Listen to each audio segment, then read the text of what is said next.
Sobre, Isso. por exemplo, essa imagem aqui que a gente está mostrando, né, que é o que a gente quer oferecer agora como um pouco mais de aprofundamento em termos desse conteúdo, é, porque a gente é justamente isso que a gente está dizendo, né? Como é que a gente pode fazer com esses dados que a gente está recolhendo aqui para construir uma prática terapêutica mais adequada, mais assertiva e para ficar satisfeitos também, né, Cláudia? Porque não é só para o outro, é para a gente Sim, também, né? sim. Bom, aqui tem um vídeo que eu fiz falando sobre a anamnese. Inclusive, esse vídeo já está lá no módulo de anamnese. O que eu gosto de salientar muito, né, na minha prática clínica é a abordagem do paciente. Então, se o paciente ele entra em contato para agendar um horário, e se já for bem abordado, se a sua secretária for empática, é, educada, isso já vai fazer toda a diferença.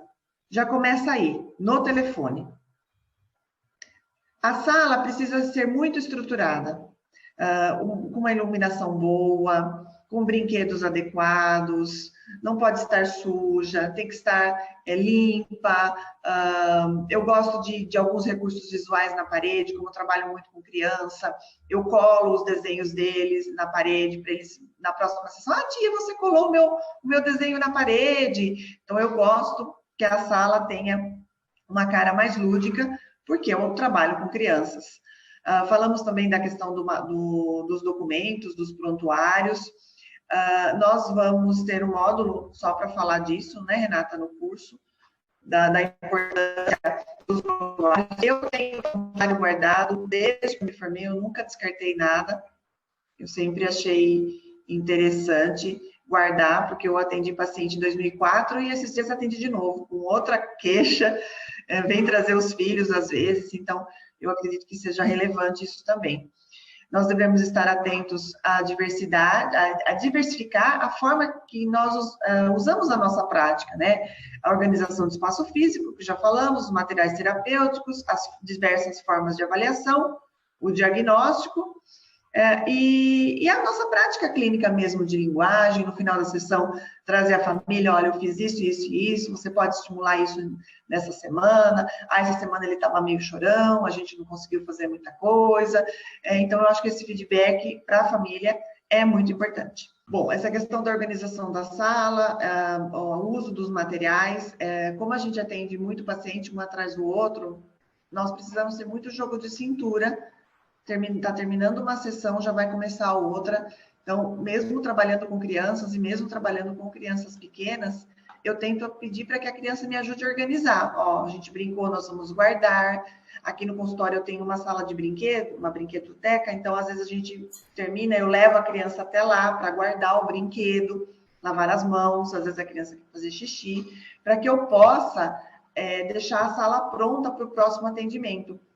Porque a gente engata aí uma primeira, né, Renata? 6 horas da tarde, tem dias que a minha sala está um cenário de guerra, Gente, né? Mas eu. inclusive, as nossas aulas, né? Você está vendo aqui a Cláudia de Jaleco, as nossas aulas, elas são gravadas entre um atendimento e outro, tá? Desculpa, deixa eu só fechar aqui que eu abri para poder mandar o link para vocês. Elas são É bem feitas isso. durante um atendimento e outro, né? A gente não tem um cenário preparado, não é nada mascarado, não é nada de faz de conta. Sim, A gente sim, está oferecendo para vocês o real do nosso dia a dia. Então, às vezes, dá tempo de passar um batom, arrumar, passar a mão no cabelo e fazer uma gravação, porque a sim, gente também não quer perder aquele raciocínio que na hora veio. Então, a gente tem um roteiro, uma ideia, né, uns tópicos das sim, nossas aulas, e às vezes naquele momento calha de você ter enfrentado uma situação parecida com aquela que você queria dizer, né? Então, as nossas aulas, elas são do nosso dia a dia, para oferecer para você. Então, quando a gente fala da organização dos espaços, de quais são, de como você pode organizar da maneira mais fácil, economizando, sem precisar Sim. sair comprando tudo que aparece no seu feed na internet, né? Quais são as formas de avaliações, pensando, inclusive, o uso de protocolo, porque às vezes vem Uhum. no manual de uma determinada forma, mas você não consegue fazer a gravação e duas fonoaudiólogas fazendo a interação com a criança, né? Sim. Você não consegue fazer porque a criança não sai do colo do pai. Então, como é que você pode realizar aquela prática no seu dia a dia sem tentar fazer exatamente como o outro faz? Claro, respeitando os usos, né? Aquilo que você quer fazer adequadamente com um protocolo ou outro, senão o resultado sai errado, né? Mas como é que você vai analisar aquilo em relação àquela criança? Em relação ao acontecimento diário do seu consultório? Como ela se É bem. comporta, né? Não como aquilo que você leu exatamente no livro, porque essa criança não vai aparecer. Não, a gente precisa ter muito jogo de cintura e para adaptar a situação, porque nem sempre nós vamos conseguir fazer aquilo que nós planejamos. Um exemplo muito rápido aqui: eu tenho uma criança autista e tenho trabalhado reforçadores com ele. No final da sessão, ele não aceita nada. Esses dias eu fui dar uma bexiga para ele. Ele deu um berro que ele não queria bexiga. Eu falei, tá bom, você pode escolher uma figurinha, então, um adesivo. Não! Né? Esses dias eu tentei dar um pirulito. Não! E ele grita, É ele não muito aceita levar nada da sessão. E a gente tem, às vezes nem é um transtorno, mas a gente faz um paralelo com os traços de um opositor, né? E aí, como que Isso. você E lida no aí, momento? é uma criança muito difícil que começou agora a entrar sozinho, ele já vai fazer 4 anos. E esses dias eu falei, a mãe falou para mim, não, dá o pirulito aqui que ele chupa em casa, ele é assim mesmo, ele não aceita nada de ninguém. Então, talvez a família tenha ensinado que não é para ele aceitar nada de ninguém, e aí ele não aceita. Só que o que acontece? Essa criança não come na escola. Porque para ele é tudo assim, não aceite nada de ninguém. Então, a gente tem que ter essa visão de que vai muito além da fonoaudiologia. Então, Muito se além. você não faz uma boa anamnese, né, Cláudia? Já sai dando o nome de uma criança com transtorno, com distúrbio. Já é uma criança que está no espectro, né? Como o próprio nome diz, se é um espectro, pode trazer diferentes características. E é um transtorno, não é uma Sim, síndrome, né? Porque se é uma sim, síndrome, você espera que aconteça coisas muito próximas com aquilo que você leu no sim, livro. Agora, como é sim. um transtorno, ele pode produzir uma diversidade de características que se você não tiver atento, você não observa, né?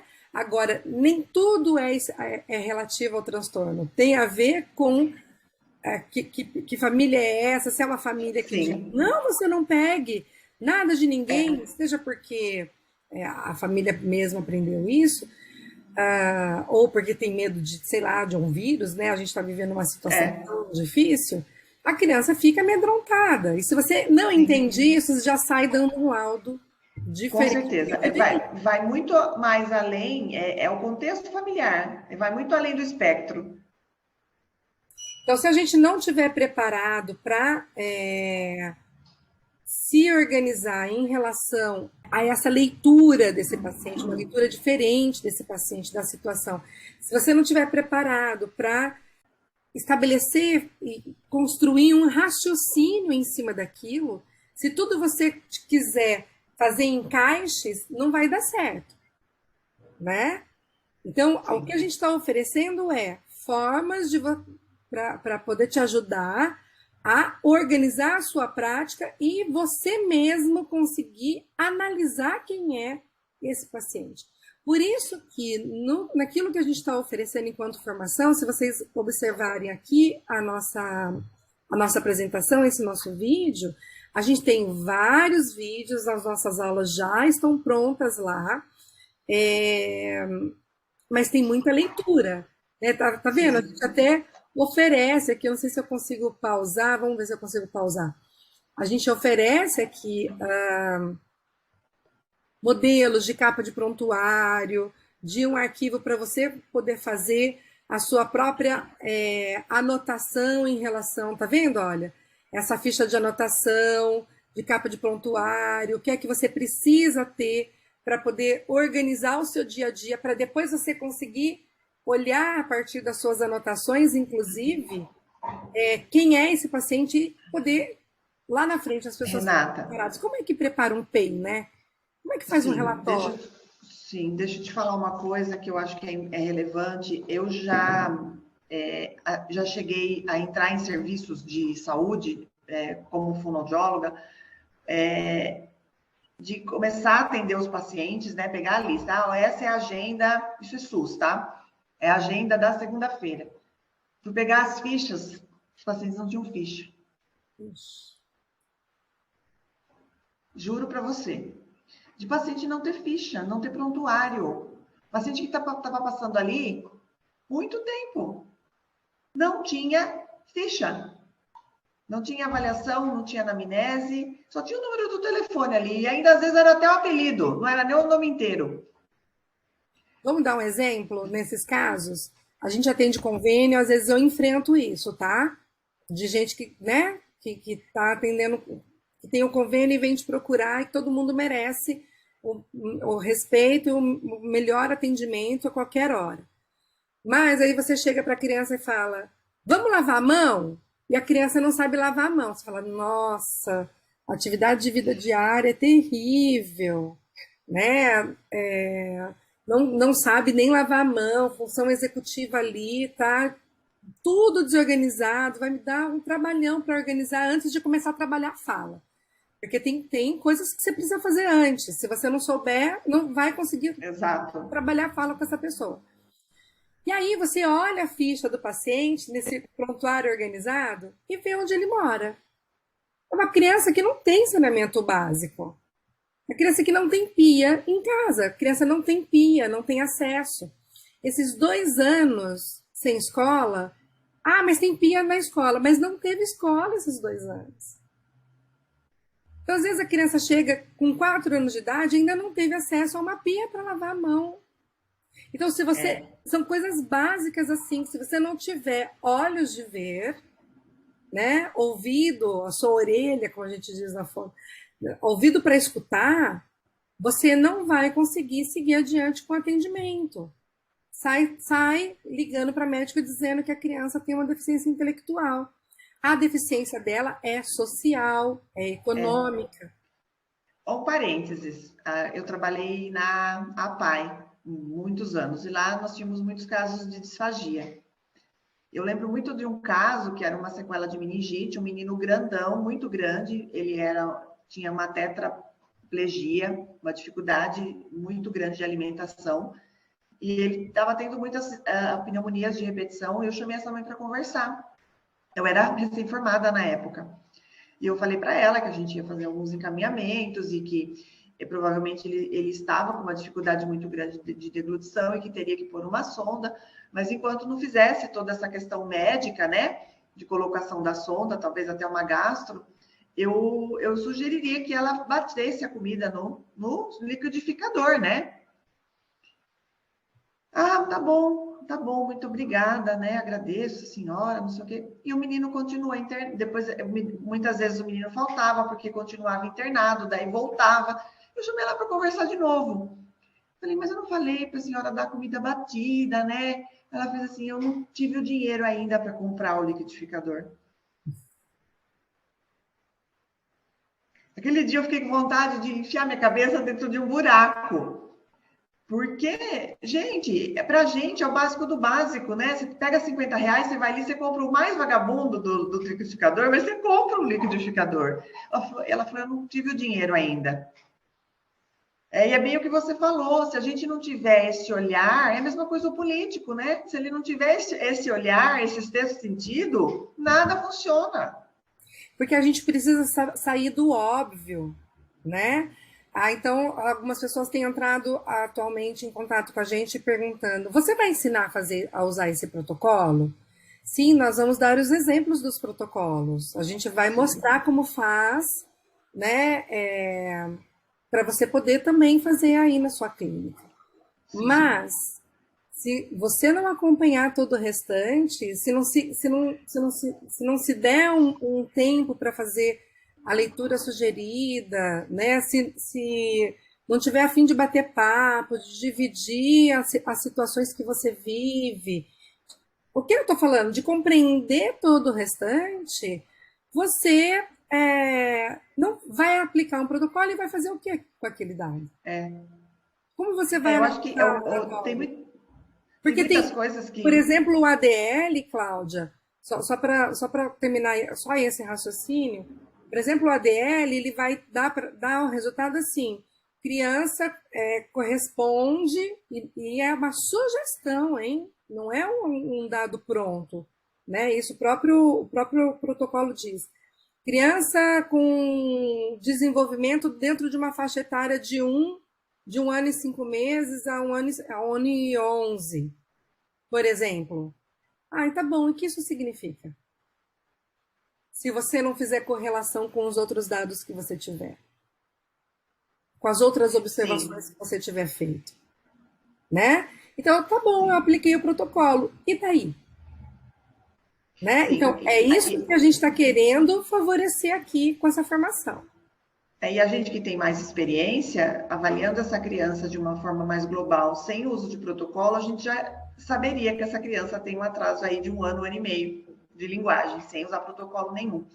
Então, eu acho que nós vamos vislumbrar, né? O curso vai ser para trazer presta atenção aí, né? Que o que tem para comprar nas livrarias, o que tem na internet é válido, mas nem sempre ele é eficaz, porque vai além. Eu gosto muito de usar os exemplos dos pacientes, e eu vou usar sempre aqui, porque traz uma clareza maior, né? Quando a gente usa os exemplos e para a gente entender mesmo, né? Tem um outro caso de um outro paciente, rapidinho eu vou contar, Renata. O paciente teve um traumatismo, um acidente de carro, e ficou com uma dificuldade motora em membro inferior. E ele é paciente da outra fono. A fono, ela até vai assistir o nosso curso. E ela é recém-formada, uma graça, está fazendo um trabalho muito legal aqui. Mas a gente é velha já, né? Vamos dizer assim. Ela tem 20 e pouco, eu tenho 45. Então, essa estrada faz diferença, né? Essa maturidade. E foi muito legal que ele veio, né, para o atendimento. E na hora de ir embora, só que ele veio para um atendimento de voz. Ele não conseguia sair do consultório, porque o cérebro dele registra qualquer coisa no chão, assim, qualquer marcação no chão, ele não consegue passar, é como se fosse um obstáculo. E na porta tem a soleira de granito. Ele chegava na soleira e dava um passo para trás. Ele chegava na soleira e ele dava um passo para trás. E aí as duas aqui, a minha secretária e ela, falou assim, esse homem não vai embora? O que nós Elas vamos nem estavam fazer? entendendo o que estava acontecendo. Abri a porta, ela falou, então, né, você não consegue ajudar ele a sair? Eu falei, ai meu Deus, se eu não estivesse aqui, né? Eu falei, o que está acontecendo? Eu falei, eu não consigo sair, ele falou. Eu falei, se o senhor olhar para cima, ai, também não consigo. Ele falou, meu cérebro registra, ele dava um passo para frente e um para trás, um para frente e um para trás. Eu falei, vamos sair de ré? As duas olharam para mim com o olho assim, de ré? Eu falei, você vai sair de ré. Virei ele. Falei, agora o senhor vai sair de ré. O senhor vai sair de ré. E o homem saiu. As duas falaram, ufa, Cláudia, se eu não estivesse aqui, ele tinha dormido aqui. Falei, gente, é uma questão que às vezes assim, elas ficaram nervosas, né? Como que esse homem vai sair do consultório? E aí o cérebro dá essa travada. Porque a Porque gente vai sempre ter casos desafiadores. a gente tem um imaginário, de quem é essa pessoa que tem um transtorno, um distúrbio, né? Porque aí, no caso, é um distúrbio mental, né? Sim, Não é uma deficiência intelectual, é um distúrbio da mente, né? com Que está certeza. tá muito mais associado também a práticas comportamentais do que o próprio distúrbio ali no funcionamento. Sim, a hora que eu enganei ali o cérebro dele, ele saiu. Eu acho muito interessante E trazer esses você casos. conseguiu fazer um raciocínio que, sem essa prática, as outras pessoas não conseguem. Não, eu ia voltar lá na história do liquidificador. Eu acho que tem questões que só o tempo faz, né? Só o tempo vai trazer. Mas, como hoje a gente tem muito mais acesso do que a gente tinha na nossa época, quando a gente se formou, eu acho que isso é possível. Sim. Vamos Bom, continuar. Pode vamos continuar, lá. Renata. O que mais que a gente tem, Cláudia? Olha só, aqui eu estou detalhando com esse slide o que é que a gente já tem pronto para a nossa formação, tá? A gente tem aulas bastante, a gente tem algumas aulas, inclusive, né, Cláudia, sobre Sim. anamnese, e passando lá, né, por todo esse processo sobre a entrada, a chegada do paciente, a condução de uma boa, de uma boa entrevista, da preparação do consultório. As aulas sobre avaliação serão exemplificadas, tomando todo o cuidado ético, né? A gente tem termos de consentimento livre e esclarecido, de alguns pacientes, já autorizando que a gente divida isso com vocês, e aquilo que a gente não tiver, a gente vai construir formas de mostrar isso, né, essa avaliação, tá bom? A gente vai, junto com esse processo de avaliação, apresentar os protocolos, né, desde lá da observação, as anotações sobre os marcos de desenvolvimento, as triagens, né, os instrumentos de triagem para risco de autismo e não só a aplicação desses e a análise dos dados, daquilo que ele oferece, mas também uma leitura, como é que você faz a interpretação na relação com os demais dados dessas triagens e o que você faz com isso, né? Para quem que você Sim. encaminha, de que forma, quais as possibilidades de entrar em contato com os membros da equipe multidisciplinar e os protocolos que a gente está trazendo aqui de imediato, e a gente tem, eu sei que a gente já gravou algumas aulas, eu não estou lembrando o nome dos protocolos, se a Cláudia puder lembrar, Cláudia, mas a gente vai trabalhar especificamente o ADL2, o Isso. PRO, que são O observações, Portage, o MChat e o CARS. que são protocolos de observação de comportamento também nas diferentes esferas e níveis de interpretação da comunicação, tá?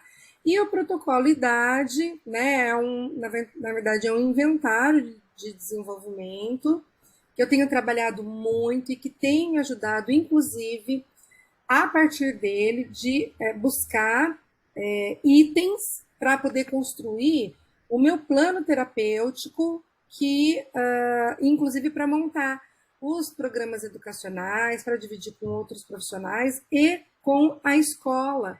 Né? A partir do idade, eu consigo, com a análise que ele me proporciona, elaborar documentos bastante importantes, significativos, para poder elaborar a minha própria prática terapêutica e contribuir também com a formulação da prática terapêutica de outros colegas, tá? Sim. Você gostaria de falar alguma coisa nessa parte? Sim, sim, algumas pessoas perguntaram sobre a questão, mas só vai ter a aula uma vez por mês? Na verdade, essa aula mensal vai ser mais um bate-papo mesmo, né, Renata? A gente vai trazer um pouco as dúvidas das pessoas que estiverem fazendo o curso. E a partir do momento que nós abrimos os módulos, as aulas já vão estar lá. Então, o módulo de anamnese já está pronto. Então, quem comprar o curso vai conseguir já fazer todas essas aulas, para que no dia 23/4, que é a primeira aula do curso, nós vamos falar do que tem lá de uma forma ao vivo e também para que as pessoas possam tirar a dúvida. Tá? Então, vai ser uma formação continuada aí de 6 meses. E a gente também tem as datas já, né, Renata? Vamos falar? Vamos. O cronograma está aí? Posso Tá falar? Ou você vai... tá aqui nos slides já, Cláudia. Pode falar. Isso. Então, no dia 23, nós já vamos ter a aula de anamnese. No dia 21 de maio, a avaliação terapêutica. Nós vamos falar especificamente aí dos protocolos, né? O planejamento terapêutico vai ser 25 de junho. Orientação familiar, 23 de julho. Orientação escolar, 27 de agosto. Orientação e discussão de casos, 24/9. Então, ao longo do curso, quem tiver algum caso específico também vai poder entrar em contato com a gente para que a gente já possa ir norteando e ir ajudando. Porque sempre tem, dentro da clínica fonoaudiológica, um caso ou outro que tira o nosso sono. Isso tem, gente, sempre tem. Eu tenho uma paciente aqui no consultório que é muito difícil, em todos os aspectos. Linguísticos e comportamentais. Então, às vezes, isso também trava o nosso trabalho. Porque o comportamento é tão difícil que a gente não consegue evoluir. A hora que ela interage comigo, acaba a sessão. Então, isso acontece com todos nós. Então, é muito relevante que vocês entrem em contato com a gente para que a gente também possa ajudar vocês, porque esse é o nosso intuito. E como serão aulas abertas, né, Cláudia? As pessoas Sim. vão poder conversar com a gente diretamente ali Sim. durante essas aulas e já tirar as dúvidas, né? Como as aulas gravadas já estão disponíveis, a gente vai poder tirar essas dúvidas ao vivo, né? Além do próprio espaço que a plataforma onde está o nosso curso, lá no Hotmart, já tem separado, né, para comentários. E tem outra coisa, né? A gente vai manter um grupo de discussão também no WhatsApp, para poder a gente ir no Telegram, enfim, vamos ver como que a gente, como que esse grupo da aula ao vivo vai preferir tá, né, essa divisão, qual é o melhor aplicativo para que as pessoas se entendem melhor. E a gente vai se organizar juntos ali. Isso que é importante. Sim. Do mesmo modo que a gente também prepara as aulas no nosso dia a dia, a gente sabe que o nosso aluno também está no dia a dia da clínica e a gente compreende também as dificuldades, por isso que a gente não quer ficar o tempo todo também trazendo outras coisas que as pessoas não possam se envolver, né? A gente também quer esse envolvimento, esse retorno, porque o objetivo, especialmente, é essa troca, né? A gente quer saber, tanto nós, quanto a gente quer tirar os nossos colegas fonoaudiólogos dessa interação binária da internet, né? A suposta interação, tá coisa pronta para a gente poder consumir. A gente não quer só que as pessoas consumam o nosso curso, a gente quer que as pessoas cresçam e se fortaleçam com aquilo que a gente está ali apresentando. Tá? Sim, e vale lembrar que esse curso, o valor dele é R$ 299 e quem fizer a inscrição até o dia 21 de abril vai sair R$ 149,90. Então, gente, tudo isso pelo valor de 2 pizzas é muito barato, né? Eu acho que vocês deveriam aproveitar, vai valer a pena, porque o curso vai ficar gravado, vocês vão poder acessar isso em outras situações. E à medida que as aulas forem fluindo, no segundo semestre, nós temos a intenção de complementar né, Renata, com aulas complementares, falar um pouquinho de escrita, falar de um outro universo, que eu acredito que quem comprou o curso vai ter esse acesso Então, eu creio que vai ser aí uma aquisição de grande valia e vocês não podem perder essa oportunidade. Então eu vou agora parar de compartilhar. Eu vou deixar aqui para vocês uma reflexão. Claro, a gente pode conversar ainda um pouco mais, né? Em que diz que o conhecimento é como um jardim. Se não for cultivado, não pode ser colhido.